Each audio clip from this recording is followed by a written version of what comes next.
আসসালামু আলাইকুম।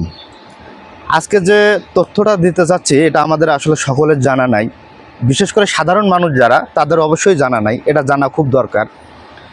বাংলাদেশ সড়ক পরিবহন যে আইন আছে সেটাতে বলা আছে যে রোডে ঘাটে যে কোনোভাবে যদি অ্যাক্সিডেন্ট করে মানুষ মারা যায় কিংবা আহত হয়, পঙ্গু হয়, সেক্ষেত্রে বাংলাদেশ সরকার কিংবা বিআরটিএ তাদেরকে আর্থিক সহায়তা দিয়ে থাকে, যেটা আমরা সাধারণ মানুষ জানি না। আমরা অনেকেই যারা আছি ড্রাইভার আমরাও হয়তো বা জানি না।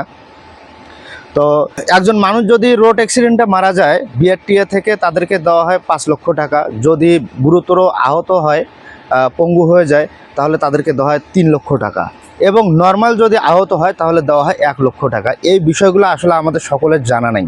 255 কোটি টাকা এই পারপাসে সরকারি কোষাগার বিআরটিএতে জমা আছে, যেটা আর কি কেউ নিচ্ছে না বা এ ধরনের কোনো আবেদন আসতেছে না, বিদেই সরকার থেকে দিতে পারতেছে না। আপনাদের যে কোনো এলাকায় যদি কেউ রোড অ্যাক্সিডেন্ট করে মারা যায়, তাহলে নিকটস্থ যে বিআরটিএ অফিস আছে সেখানে যে আপনারা বিআরটিএ যে কর্মরত যারা কর্মচারী আছে তাদের সাথে যোগাযোগ করে 32 নম্বর একটা ফর্ম আছে, এই ফর্মটা পূরণ করে দেবেন।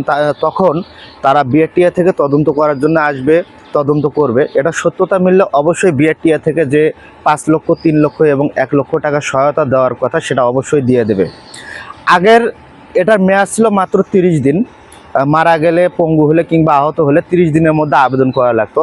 এখন এটা চেঞ্জ করে করা হয়েছে 90 দিন। কেননা 30 দিনের মধ্যে একটা পরিবারের শোক শেষ হয় না যদি কেউ মারা যায়, কিংবা পঙ্গু হলে হাসপাতাল থেকে 30 দিন, 60 দিন, 90 দিনের মধ্যে আসতে পারে না, যার কারণে এটাকে 90 দিন করা হয়েছে।